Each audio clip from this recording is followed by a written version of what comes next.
Kabanata 136. I am Nemesis, Zero.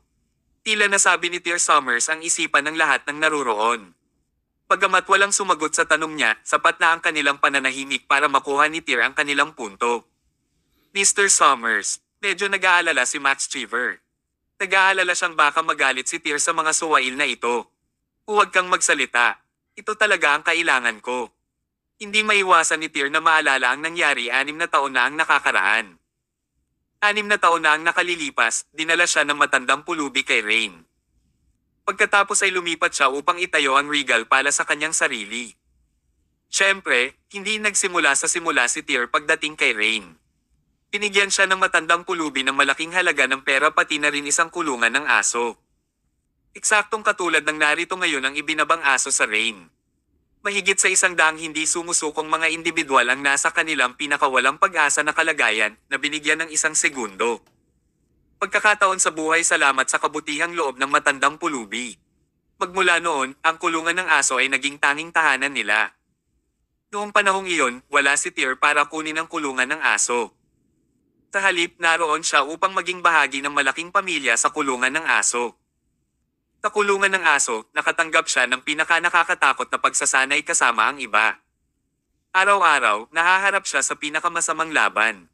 Noong una, ang tanging iniisip niya ay ang manatiling buhay.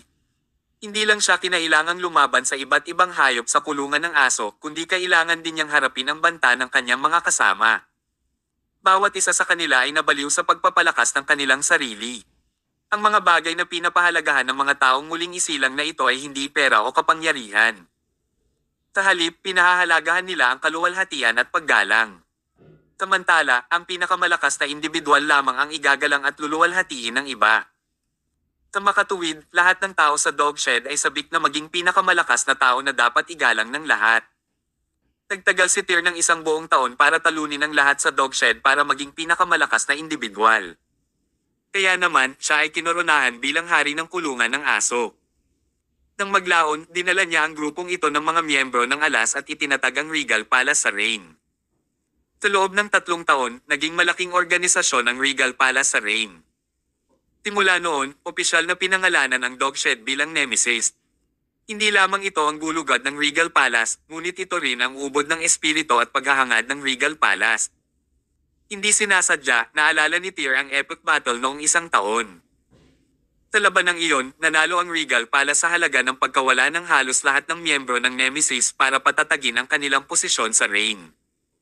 Noon pa man naisip ni Tear na baguhin ang Nemesis. Ngayon, nang makita niya itong grupo ng mga tao sa harapan niya, nakaramdam siya ng sobrang saya. Para bang pinapanood niya ang muling pagsilang ni Nemesis. Sa wakas ay humakbang ang isang maayos na lalaki. Hubot-hubad ang lalaki mula baywang pataas at may mga galos sa buong katawan. Nagkaroon siya ng buzz cut at naglabas ng malakas na aura mula ulo hanggang paa. Kuya Tear, lahat kami ay nagagawang magkaroon ng pangalawang pagkakataon sa buhay dahil sa iyo. Kaya't mula sa kaibuturan ng aming mga puso ay nais naming pasalamatan. Ano man ang hilingin mo sa amin, gagawin namin ang lahat ng aming makakaya upang matupad ito. Gayunpaman, sa kulungan ng mga aso, iginagalang lamang namin ang mga malalakas na tao, kaya't sana ay hindi mo iniisip ang aming saloobin sa iyo. Malinaw kung ano ang sinusubukan niyang sabihin. Ang ibig niyang sabihin ay lahat ng nandito ay nagpapasalamat kay Tear sa pagbibigay sa kanila ng pangalawang pagkakataon sa buhay. Kaya naman, gagawin nila ang lahat para mabayaran si Tear. Gayunpaman, ang dog shed ay may sariling hanay ng mga patakaran na nabuo sa paglipas ng panahon. Inaasahan ng mga naninirahan dito na hindi makisangkot si Tear sa mga gawain nito. Iyon ay dahil ang lahat dito ay nais na maging isang malakas na individual at sumuko lamang sa mas malakas na mga individual. Ito ay isang bagay na halos kapareho sa Nemesis ng nakaraan. Ito ay dahil pareho silang lahat ng uri ng tao, hindi alintana kung ito man ang kasalukuyang kulungan ng aso o ang Nemesis ng nakaraan. Anong pangalan mo? Tahimik na inis ka ni Tear ang lalaki. Jamie Sonder. 25 taong gulang ako ngayong taon. Nagpapatakbo ako ng boxing gym noon. Gayunpaman, kinuha ng isang developer ng ari-arian ng aking lupain sa pamamagitan ng puwersa. Nagalit ang tatay ko at nakipagkatuwiranan sa kanila. Nauwi sa pagkamatay. 2 buwan na ang nakalipas, nakahanap ako ng pagkakataong maghiganti sa developer na iyon. Bahagyang tumango si Tyr. Anong nangyari noon? Noon ay inilagay ako sa listahan ng mga wanted at hinabol pagkatapos ng mahigit 1 buwan. Half a month ago, iniligtas ako ni Boss Cheever. Alam kong ginawa ni Boss Cheever ang lahat ng ito dahil sinabi mo sa kanya.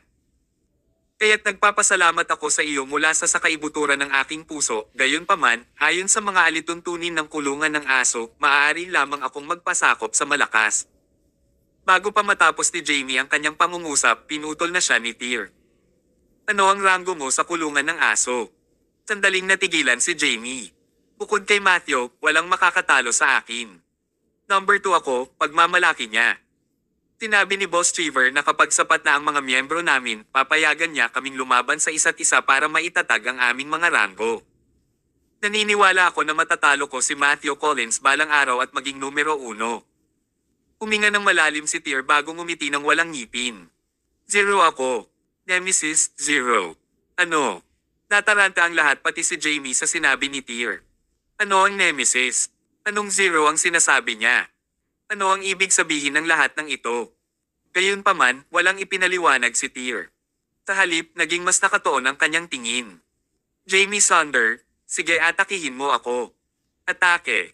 Natigilan si Jamie. Naguguluhan siyang tumingin kay Tyr. Gusto mo bang makipag-away sa akin? Nang makita ni Jamie ang pangit na pangangatawan ni Tyr at ang gwapong mukha nito ay ganoon din ang naging reaksyon niya gaya ng ginawa ni Stephen noong una niyang makilala si Tyr. Hindi inakala ni Jamie na maaaring maging isang malakas na manlalaban si Tyr. Sa katunayan, maaaring hindi makaligtas si Tyr kahit isang suntok. Samantala, ang iba ay naisip din ni Jamie kasama sina Vanessa Harris at Martin Jakeman. Si Matthew at Stephen lang ang may ngiti sa mga labi. Ikaw ang tagapagligtas ko. Hindi kita masasaktan. Natatakot ako na baka mapatay kita sa mga sipa at suntok ko. Lalong lumawak ang ngiti ni Tyr. Halika.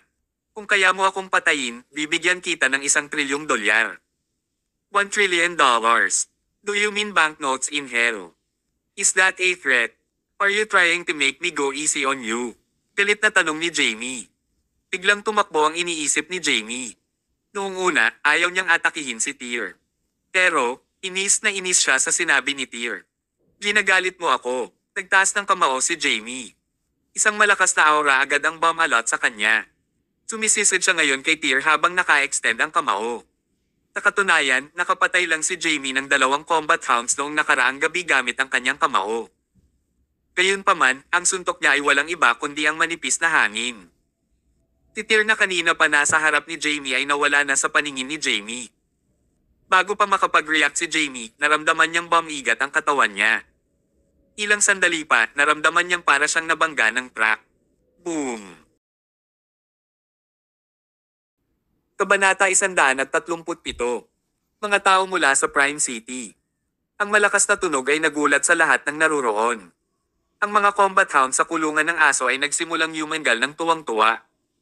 Walang nakakita kung paano inatake ni Tyr Summers si Jamie Sonder. Sa katunayan, ang tanging nakikita lang nila ay si Jamie na pinasabog palabas ng shed hanggang sa bumagsak ito sa isang pader na 8 metro ang layo. Ang bilis at resulta ng impact ay nagpabukas ng mga panga ng lahat. Ang antas ng lakas na ito ay hindi dapat maging sa isang tao. Samantala, napahigis si Jamie sa lupa nang hindi gumagalaw. Nawalan na siya ng malay. Maliwanag, medyo nagpigil si Tyr. Kung hindi, ang taong ito ay hindi lamang nahimatay. Pagkatapos nun, nagdas ng kamay si Tyr at tumingin sa mga tao sa paligid niya. From now on, I am the Dogshed Zero. Lahat ba kayo nagpapasakop sa akin? Matapos ang ilang segundong katahimikan, maririnig niya ng malakas at malinaw ang kanilang tugon. Oo. Very good. Masayang tumango si Tyr bago nilingon si Max Cheever. Sa sandaling iyon, naalala ni Max ang kanyang sarili at nagpatuloy sa pagbukas ng 2 leather briefcase. Napuno sila ng pera. $2 milyong. Tahimik na tumingin si Tyr sa mga tao sa paligid niya. Ngayong gabi, kailangan ko kayong 2 na sumama sa akin sa isang misyon. Babayaran kayo ng $2 milyong na cash. Maaari kayong magdesisyon sa inyong sarili kung sino ang pupunta. Pagkatapos noon, binuhat ni Max ang walang malay na si Jamie at umalis kasama si Tyr bago isinara ang pinto sa likod nila. Samantala, nagsimula kaagad ang isang epikong labanan sa loob ng dog shed. Si Matthew Collins at Martin Jakeman ay lumabas mula sa kulungan ng aso na dumudugo ang ilong at namamaga ang mga mukha makalipas ang isang oras. Master, hindi kita binaygo. Ang mga kasama sa loob ay nakahandusay sa lupa. Kahit si Stephen ay nakababa. Hindi na nagulat si Tyr na nagawa ni Matthew, the last one standing. Pagkatapos ng lahat, siya ay ipinanganak na may hindi pangkaraniwang lakas. Gayunpaman, namangha si Tyr na makakarating si Martin Jakeman sa dulo. Sigurado ka bang wala kang ibang ginawa kundi magdala ng mga brick sa mga construction site? Tanong ni Tyr. Napangiti ng same time si Martin Jakeman na tila kaibahan sa kung paano niya pinatay ang ilang tao noon. Kuya Tyr, wala na akong ibang talento. Mabilis lang talaga akong magpulot ng mga bagay-bagay. Dati, nakakakuha ako ng mga kasanayan sa pagbaluktot ng bakal sa pamamagitan ng pagmamasid sa iba minsan. Nandito na ako sa kulungan ng aso. Natutunan ko ang mga kasanayan mula kina Stephen at Jamie sa pamamagitan ng pagmamasid sa kanila minsan. Nagulat si Tyr. Kenyo kaya ang lalaking ito sa martial arts. Tuwang-tuwang inakay ni Tyr sina Matthew at Martin sa kotse. Pagkatapos, pinalayas sila ni Tyr sa gabi. Master, maaari mo bang sabihin sa amin kung anong misyon ito? Ito ang aming unang misyon sa kulungan ng mga aso. Tuwang-tuwa kami ni Martin. Walang tigil sa pagsasalita si Matthew habang nasa biyahe. Kung hindi si Tyr ang nagmamaneho, sinipa na niya si Matthew sa lupa gaya ng ginawa niya noon. Samantala, 2 Land Rover ang tulen sa highway mula Prime City hanggang Con City. Isang blonde ang buhok na lalaki ang nakaupo sa backseat ng pangalawang mamahaling sasakyan. Ang kanyang pangalan ay Larry Hendrick at isa siya sa mga ekspertong mandirigman na tinanggap ng pamilya Fisher ng Prime City. Ang antas ng kanyang kakayahan ay hindi kailanman partikular na tinukoy. Sa alinmang paraan, ang isang dalubhasang manlalaban tulad ni Larry Hendrick ay magiging mas malakas pa rin kaysa sa mga taong tulad ni Sam Yeager. Bukod kay Larry, may 8 iba pang mandirigma. Ang bawat isa sa kanila ay dumaan sa maraming pagsusuri sa dugo at hindi katulad ng mga underground gangster tulad ni Karim Zachary. Ito ay hindi masaya sa lahat, hindi ako makapaniwala na ang pamilya ay talagang nagpadala sa amin sa tulad ng isang boring misyon sa Con City. Nagrereklamo ang isa sa mga lalaking katabi ni Larry H. Hendrick. Nang lumingon siya sa bintana ay kumunat ang noo niya. Ayoko na kasing manatili ng dagdag na segundo sa isang lugar tulad ng Con City. Amoy ng mahihinang tao. Kumunat ang noo ni Larry Hendrick. Shut up. Kapag narinig ka ng ginang na nagrereklamo, mamamatay ka sa matinding kamatayan. Nagkibit balikat ang lalaki. Hindi ko maintindihan kung bakit nagpumilit ang ginang na pakasalan ang sarili sa isang lugar na ganito. Mahusay. Ngayon ay back to square one na tayo. She's sending us on such boring missions. I told you to shut up, babala ni Larry. Dahil totoong galit si Larry Hendrick, hindi na naglakas loob na magsalita pa ang lalaki. Tinimulang hawakan ni Larry ang kanyang maikling blonde na buhok habang nakapikit siya para magpahinga. Tatapusin namin ito at aalis sa lalong madaling panahon. Sa katunayan, ang isang lugar na tulad nito ay nakakaramdam ng hindi komportable. Tulad ni Charlotte Fisher, ang mga taong ito ay mayabang at mataas ang tingin sa kanilang sarili. Galing sa Prime City, pinatunog nila ito na parang bumaba sila sa langit. Sa sandaling iyon, ang kotse ni Tyr ay nakapark sa isang lugar sa unahan. May kumpol ng mga bato sa tabi ng sasakyan ni Tyr. Mula sa malayo ay tanaw na niya ang 2 mamahaling sasakyan na mabilis na papalapit. Napatingin si Tyr sa mga bato sa tabi niya at nagutos, ihinto mo yung mga sasakyan. Oo, guro.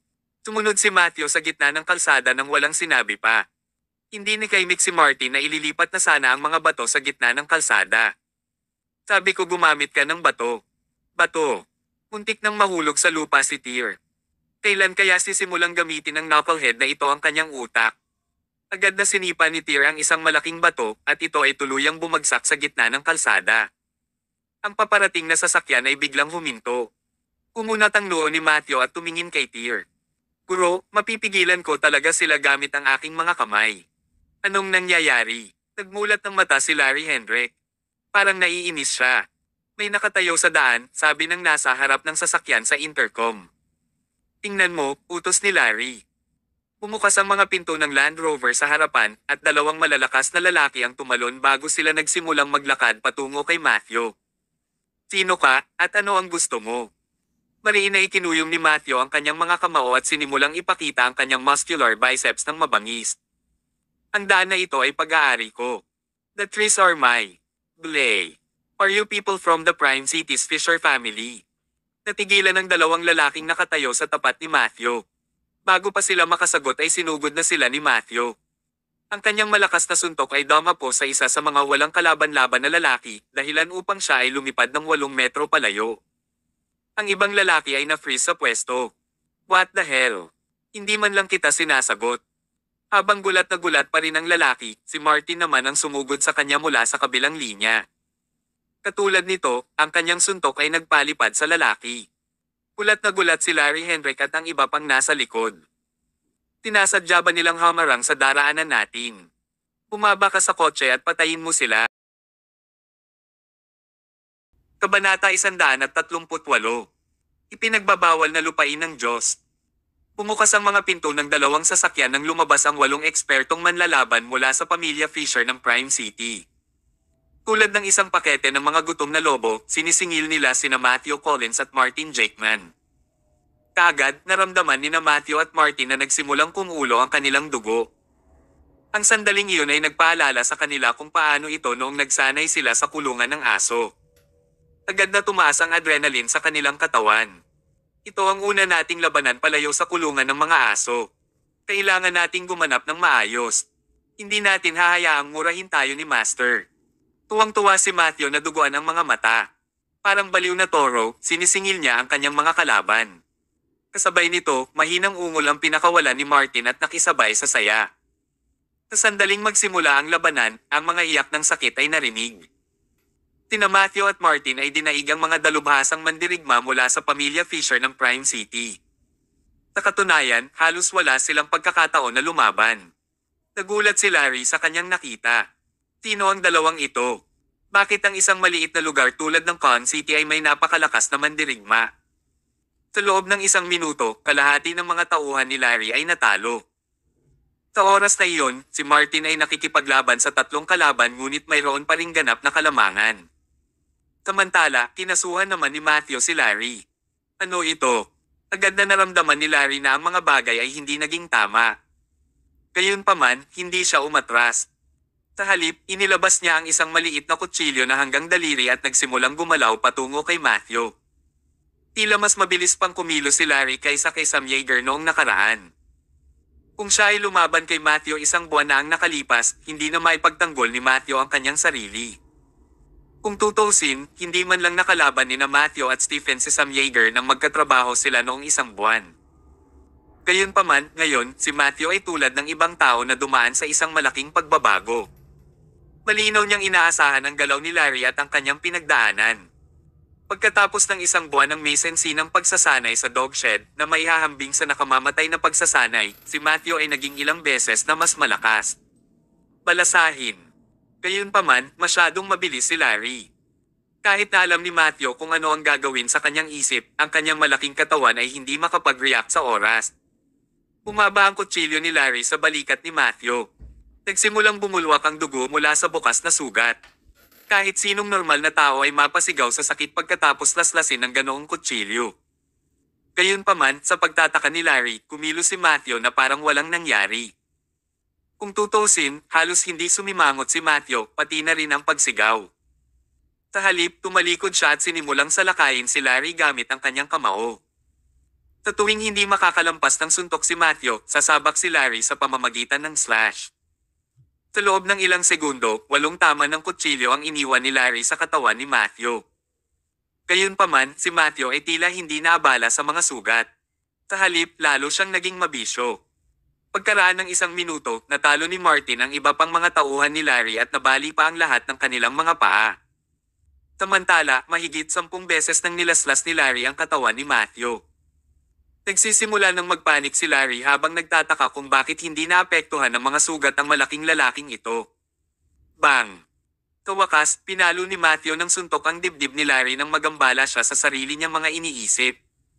Agad na bali ang tatlong tadyang ni Larry nang tumalsik ang dugo sa bibig nito. Ikaw. Nawalan na ng pag-asa ngayon si Larry habang pinagmamasdan si Matthew na puno ng dugo, naglalakad palapit sa kanya na may mabangis na ekspresyon sa mukha.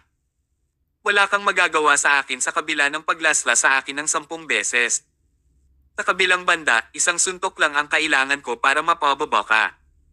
Bang! Isang pangalawang suntok ang dumapo sa balikat ni Larry habang umiiyak ito sa sakit. Tinurog ni Matthew ang buong balikat niya. Paano nagkaroon ng ganitong halimaw? Walang anumang siyentipikong paliwanag para dito. Hindi man lang kumibo ang lalaki sa kabila ng paglaslas ng kutsilyo ng mahigit 10 beses. Samantala, umakbay naman si Tear Summers at pinigilan si Matthew na itama ang isa pang suntok sa ulo ni Larry. Tuwang-tuwa si Tear sa unang laban ni Matthew at Martin. Lumuhad si Tear at hinawakan si Larry sa kwelyo niya. My name is Tear Summers. I'm sure kilala mo kung sino ako. Pinadala ka ni Charlotte Fisher, di ba? Bagamat hindi kasali si Tear sa laban, sapat na ang aura na pinalabas niya para mawala ng pag-asa si Larry.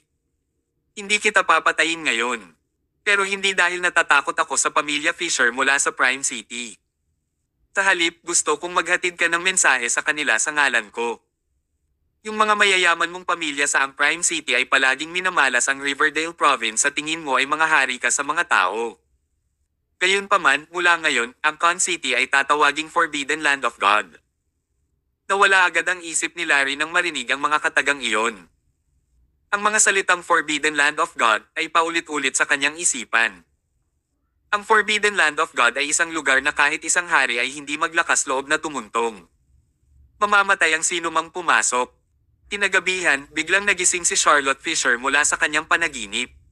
Matapos malaman na naalis na lahat si Larry Hendrick at ang kanyang mga tauhan, muli niyang inihagis ang kanyang telepono sa lupa. Ito ay imposible. Bagamat si Larry Hendrick at ang iba pa ay hindi ang pinakamahusay na manlalaban sa pamilyang Fisher, dapat ay higit pa sa kakayahan nilang alisin ang mga daga sa Con City. Nagbihis si Charlotte at bumaba. Sa tingin mo ba ito ay isang laro, Tear Summers? Talagang kinaladkad mo ang buong Con City pababa kasama mo noong lumaban ka sa pamilyang Fisher. Sige. Ngayong gabi, ako si Charlotte Fisher ay magpapawala sa buong mundo sa ilalim ng lupa ng Con City. Sa isang tulad ni Charlotte na hindi kailanman natalo sa sinuman sa kanyang buhay, hindi maarak para sa kanya na matalo ng 2 beses na magkasunod. Halos mawalan na siya ng pag-iisip. Pagkaraang makababa, nagpa siya si Charlotte na tipunin ang pinakamahuhusay na mandirigma sa pamilyang Fisher para sirain ang lungsod ng Con. Gusto niyang lumuhad sa harap niya sina Tear Summers at Winifred Zia. Pagkatapos ay pahihirapan niya sila sa pinakamalupit na pamamaraan na maiisip ng isa. Gayunpaman, pagdating niya sa ibaba, nakita niya ang isang medyo may edad na lalaki na umiinom ng tsaa sa sopa. Dad, bakit hindi ka pa natutulog? Natigilan si Charlotte. Ang kanyang pangalan ay Gary Fisher. Siya ang ama ni Charlotte. Kasabay nito, siya rin ang pinuno ng pamilyang Fisher. Saan ka pupunta? Kalmadong tanong ni Gary. Tatay, sigurado akong alam mo ang tungkol sa insidente sa pamilya Hill. Ipinadala ko si Larry Hendrick at ilang tao sa Con City para maghayganti. Gayunpaman, natalo silang lahat. Naglinis si Charlotte. Si Tear Summers ay isang kasuklam-suklam na insekto sa Con City. Naglakas loob siyang sumalungat sa akin sa maraming pagkakataon. Ngayon, dadalhin ko ang ilang mga tao upang palayasin siya minsan at magpakailanman. Kumalabog. Biglang inihagis ni Gary ang tasa ng tsaa sa lupa. Tapos ka na bang manggulo? Ama. Natigilan si Charlotte. Hindi pa niya nakitang ganito kagalit ang kanyang ama sa buong buhay niya. Kabanata 139. Bibigyan kita ng 3 bilyong dolyar. Pare, nanalo lang si Tear Summers dahil mas marami siyang kasama. Tiyak na nahulog si Larry Hendrick sa kanilang bitag. Kapag nagbigay ng utos ang pamilya Fisher, isang piraso ng cake ang pagsira sa Con City. Desidido si Charlotte Fisher na ibaba si Tear. Mag-isip ka. Sinong nagsabi sa iyong natalo si Larry dahil mas marami siya? Tumama si Larry kasama ang 8 pang lalaki. 3 sa kanila ang patay habang ang natitirang 6 ay malubhang nasugatan. Samantala, 2 lang sa mga kalaban ang nasangkot. Natigilan si Charlotte sa narinig. Pare, paano ito posible? Si Larry mismo ang nagsabi sa akin. Do you think it could be false? Tyr asked Larry to deliver a message to the families of Prime City. Tinabi niya na ang Con City ay makikilala na ngayon bilang Forbidden Land of God. Ang sino mang lumabag sa batas ay mamamatay. Charlotte, maling puno ang tinahol mo sa pagkakataong ito, hangal ni Gary. Napakunot ang noo ni Charlotte. Hindi pa niya nakitang ganito kaseryoso ang kanyang ama. Pare, kahit na mayroon silang mga ekspertong manlalaban, mayroon tayong mga sarili sa pamilya ng Fisher. Hindi ba napakadaling alisin ang mga ito? Ama, natatakot ka ba? Tino ang impyerno ng Tyr Summers pa rin. Siya ang gumawa ng maling hakbang para bantaan tayo, ang pinakamaimpluwensyang pamilya ng Prime City. Huminga ng malalim si Gary. Ang lungsod ng Con, anuman ang makapangyarihang figure nito, ay walang kakayahang makipaglaban sa pamilyang Fisher. Gayunpaman, tayo ay nasa isang napakahalagang panahon ngayon. Dahil hindi natin madadala ang taong ito ng walang kahirap-hirap, hayaan na lang natin siya, sa ngayon. Lalong lumalim ang pagkunot ng noo ni Charlotte.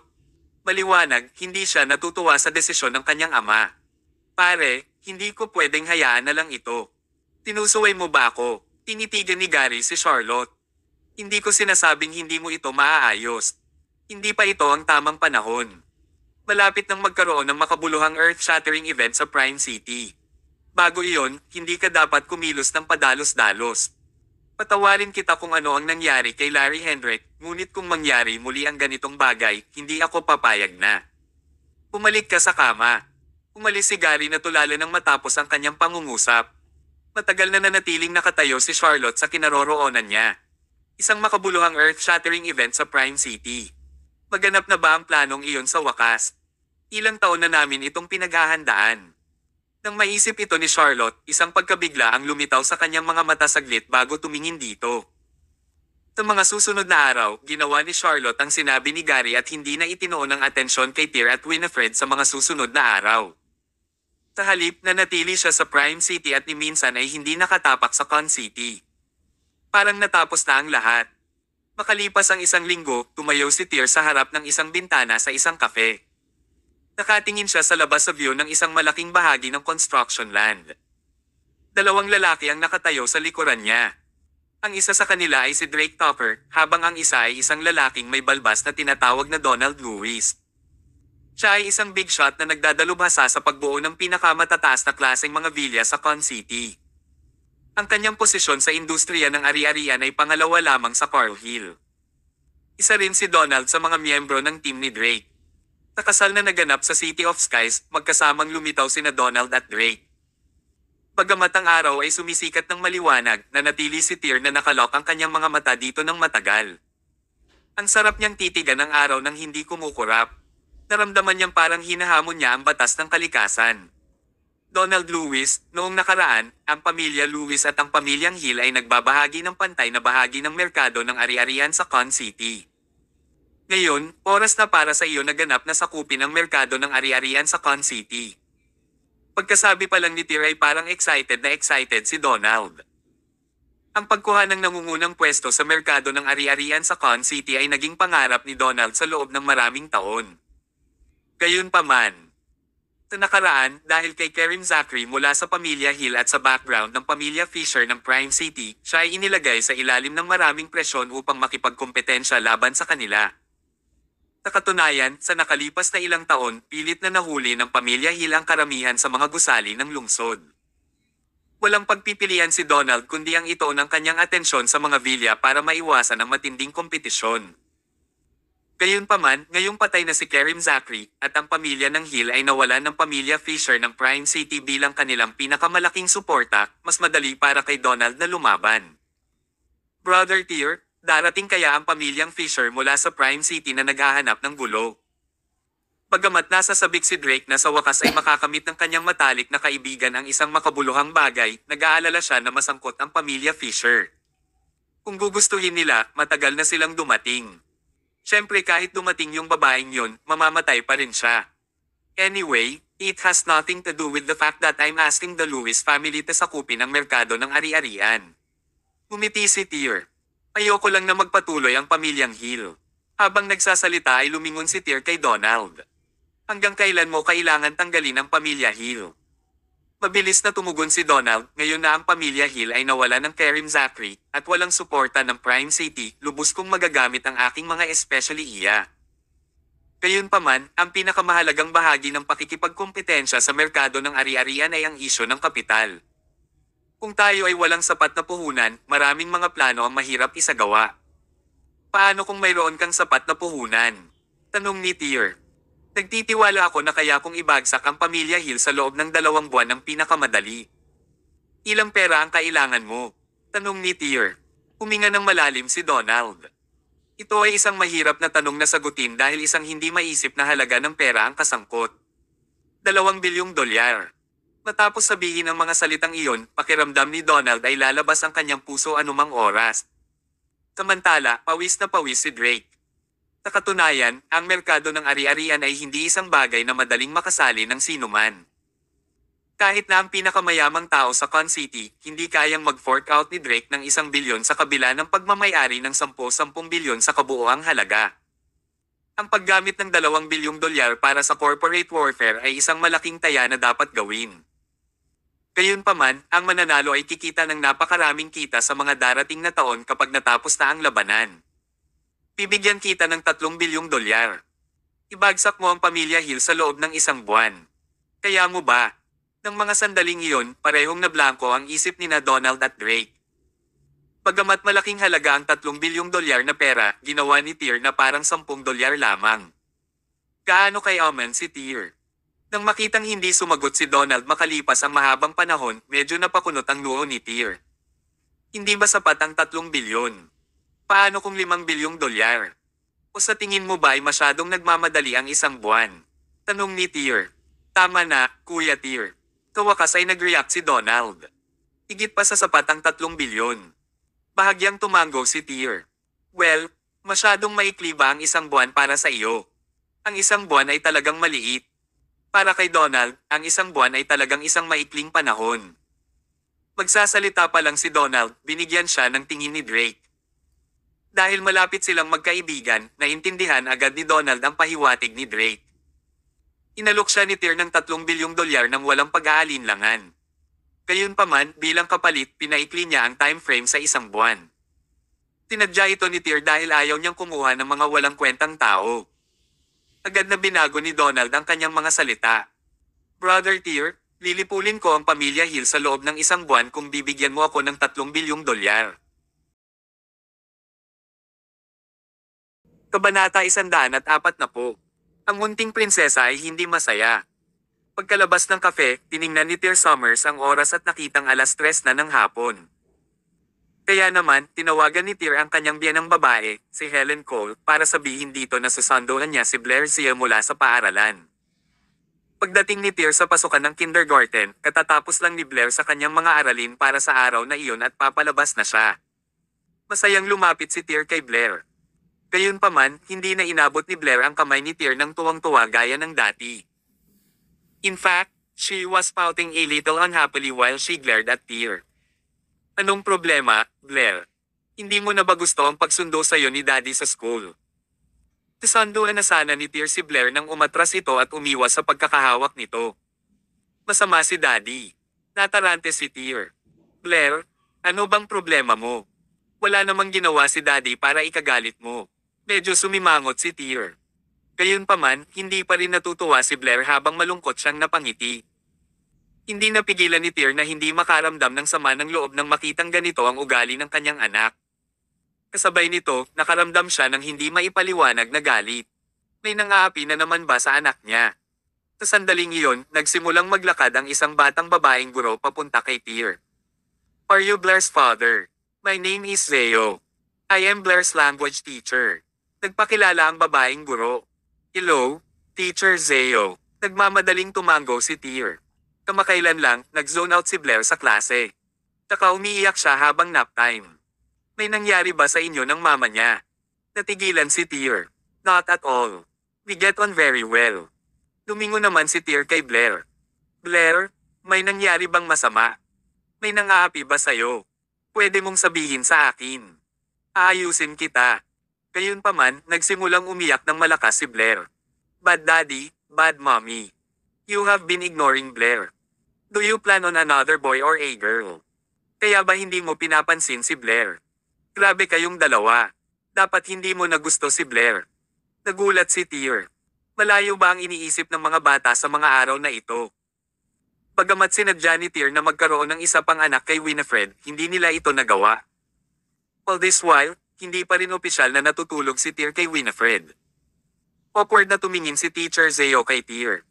Ang mga magulang ay dapat gumugol ng ilang oras sa kanilang mga anak kahit gaano pa kabisi ang buhay. Higit pa rito, ang bansa ay nagpatupad kamakailan ng isang bagong patakaran para sa mga pamilya na magkaroon ng pangalawang anak. Karamihan sa mga pamilya ay may dalawang anak ngayon. Gayunpaman, bago mo gawin ito, dapat mong ihanda ang iyong panganay kung hindi, maaaring lumaki ang mga negatibong emosyon ni Blair sa mga nakaraang panahon. Naintindihan naman agad ni Tyr ang nangyayari. Hindi masama ang loob ni Blair dahil binubuli siya ng iba sa paaralan. Sa halip, ito ay dahil kulang siya sa atensyon ng kanyang mga magulang at nagkaroon ng pakiramdam ng kawalan ng kapanatagan. Ang mga bata ay lahat ay walang muwang. Kasabay nito, mayroon din silang napakarupok na mga kaluluwa. Para sa kanila, ang pinakamahalagang bagay ay hindi magagandang damit o magagandang laruan. Sa halip, ang pagmamahal at pagmamahal mula sa mga magulang ang siyang bumubuo sa isang napakagandang pagkabata. Biglang nalungkot si Tyr. Pagkatapos kunin si Blair, humingi ito ng tawad sa kanya. Blair, pasensya na po kay Daddy. Masyado po kaming naging abala ng nanay mo nitong mga araw na ito. Kaya naman hindi na kami nakakasama ng matagal. Nais ni Daddy na humingi ng tawad sa inyo. Simula ngayon, araw-araw na kayong sasanduan ni Daddy pagkatapos ng paaralan. Paano iyon, okay lang ba? Nangingilid pa rin ang luha sa mga mata ni Blair. Daddy, hindi ka pwedeng magsinungaling kay Blair. Mag-pinky swear tayo, mungkahi ni Tyr. Natawa naman si Blair sa wakas.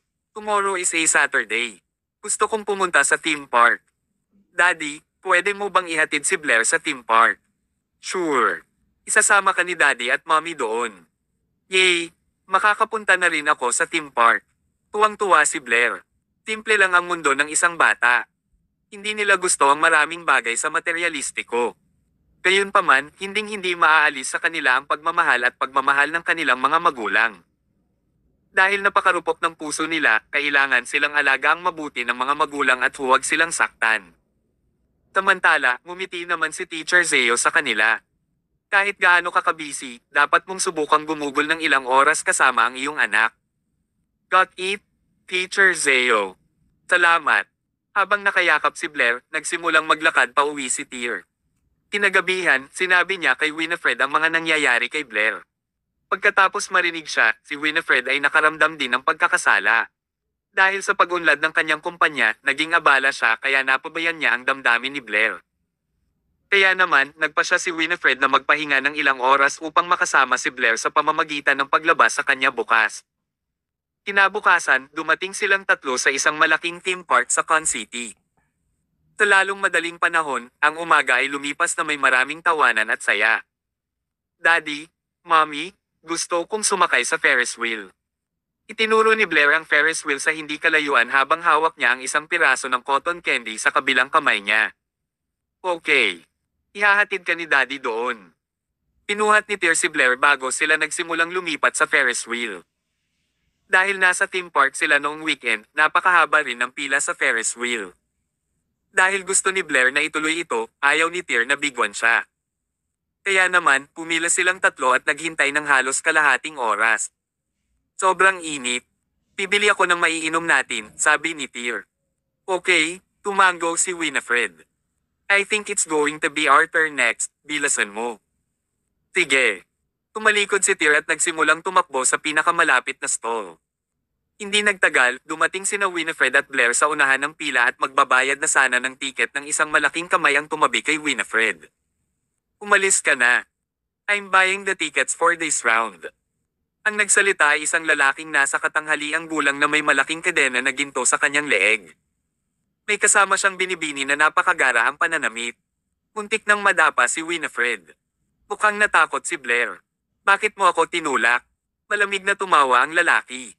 You were in my way. Natural, kailangan kitang itulak. Bakit kailangan mong putulin ang pila? Hindi sumuko si Winifred. Haha. So what if I did? Nakikita mo ba kung gaano kaliwanag ang araw? Gaano katagal dapat maghintay ang girlfriend ko para makasakay sa Ferris wheel? Paano kung umitim ang balat ng baby ko? Sa tabi ng lalaki, inilibot ng dalaga ang mata kay Winifred bago ito nagsalita, "Stop talking to them and get the tickets." "Sige, baby. Hintayin mo ako," sabi ng lalaki. Dahil halatang masama ang loob ni Winifred, nagsimulang bumulong si Blair.